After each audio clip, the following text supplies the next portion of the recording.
সেই সময় ছিল ভক্তিচারী স্বামী গুরু মহারাজ আমাদেরকে সামাল দিয়েছিলেন।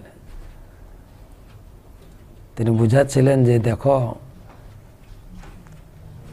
বিশাল সমুদ্রের মধ্যে তোমরা হাবুডুবু খাচ্ছিলে,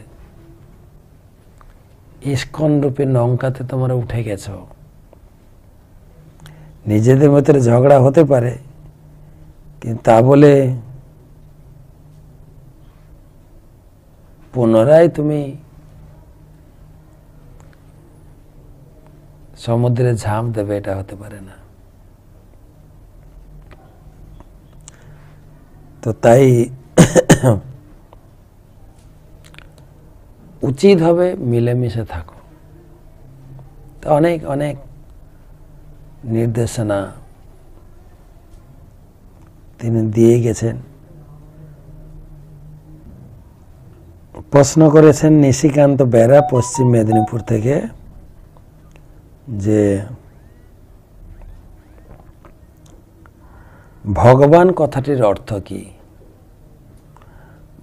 ভগবান কথাটির অর্থ হচ্ছে যিনি ষড়ৈশ্বর্যপূর্ণ, তবে আক্ষরিক অর্থে ভ মানে যিনি ভরণ পোষণ করেন, গ মানে যিনি গাইড করেন, পথ প্রদর্শক, বান মানে যিনি সকলের হৃদয়ে আছেন, সকলেই তার হৃদয়ে আছেন, তাকে বলে ভগবান।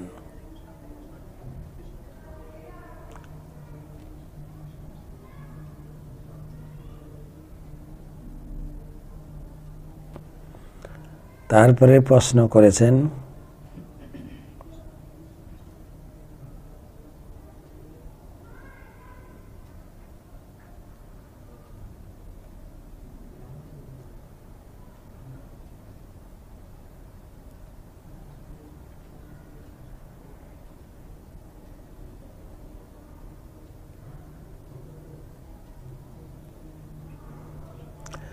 প্রশান্ত সাঁতরা মেদিনীপুর থেকে। মহারাজ দণ্ডবোধ প্রণাম জানাই। আমি প্রশান্ত সাঁতরা, পশ্চিম মেদিনীপুর। আমার প্রশ্ন হলো, আমার ব্রহ্মচারী হওয়ার খুব ইচ্ছা। আমি মা বাবার একমাত্র সন্তান, কিন্তু মা বাবার এতে মত নেই। আমার আত্মীয় স্বজন বকছে, কারো মত নেই। আমি এখন কি করব? সবাই বলছে ঘরে থেকে বিয়ে করে ভগবানের সেবা করতে। আমার বিয়ে করার ইচ্ছা নেই, কি করব?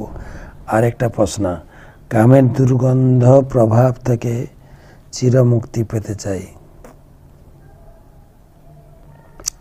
পিতা শ্রীকৃষ্ণ যত বিশ্ব ব্রহ্মাণ্ড সৃষ্টি করেছেন, বিশ্বব্রহ্মাণ্ডের নারীকে আমি মায়ের রূপে দেখতে চাই।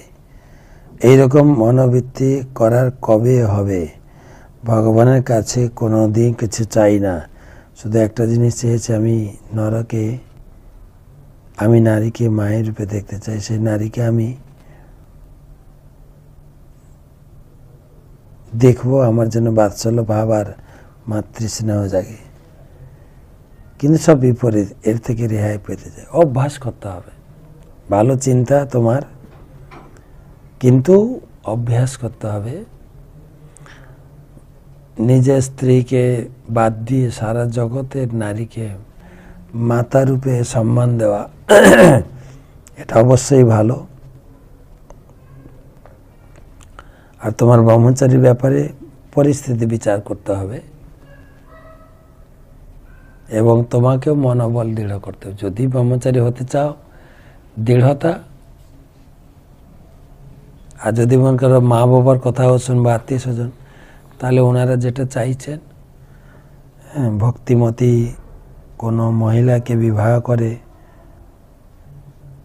বাড়ি থেকে ভজন করতে পারো। এবং বৈদিক মতে সেটাও এক প্রকার ব্রহ্মচারী। শাস্ত্র মতে স্ত্রীর সঙ্গে মিলিত হওয়া কেবলমাত্র সন্তান উৎপাদনের উদ্দেশ্যে মিলিত হওয়া। তাহলেও তুমি গৃহে থেকেও ব্রহ্মচারী থাকতে পারবে।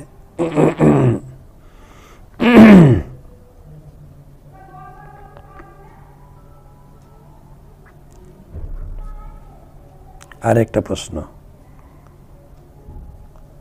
মহারাজ আমি সংসারী, আমি ভক্তি জীবনে আছি 3 বছর ধরে, কিন্তু আমার কোনো গুরুদেব নেই। আমি আপনার ক্লাস শুনে শুনে আপনাকেই মনে গুরুদেব মানি, কিন্তু আমি ভক্তি জীবনে অনেক দূর পর্যন্ত এগোতে চাই, কিন্তু কি করে তা সম্ভব হবে? আমাকে সাহায্য করুন। তো ভালো যুক্তি। আমি আপনাকে অনুরোধ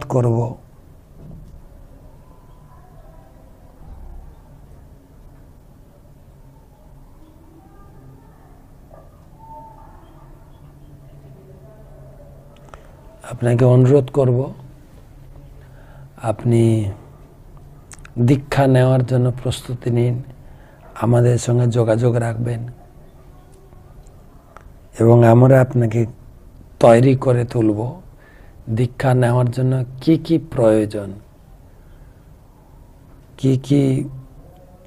কিভাবে নিজেকে তৈরি হতে হবে। গীতা পড়তে হবে ভালো করে, গীতার উপর বেশ কিছু প্রশ্ন রয়েছে, তার উত্তর দিতে হবে, উত্তরে পাস করতে হবে। শিক্ষা, পরীক্ষা এবং দীক্ষা। আর আনুষঙ্গিক কিছু কার্যকলাপ, যেরকম সম্পূর্ণরূপে 4টি পাপ কর্ম বন্ধ করতে হবে, আর 16 মালা জপ করতে হবে, ভগবানের প্রসাদ গ্রহণ করতে হবে, যে পরিপাটি রয়েছে। এবং দীক্ষা নেওয়ার জন্য একটা সার্টিফিকেট লাগে, আইডিসি কোর্স সার্টিফিকেট, সেটাও লাগবে।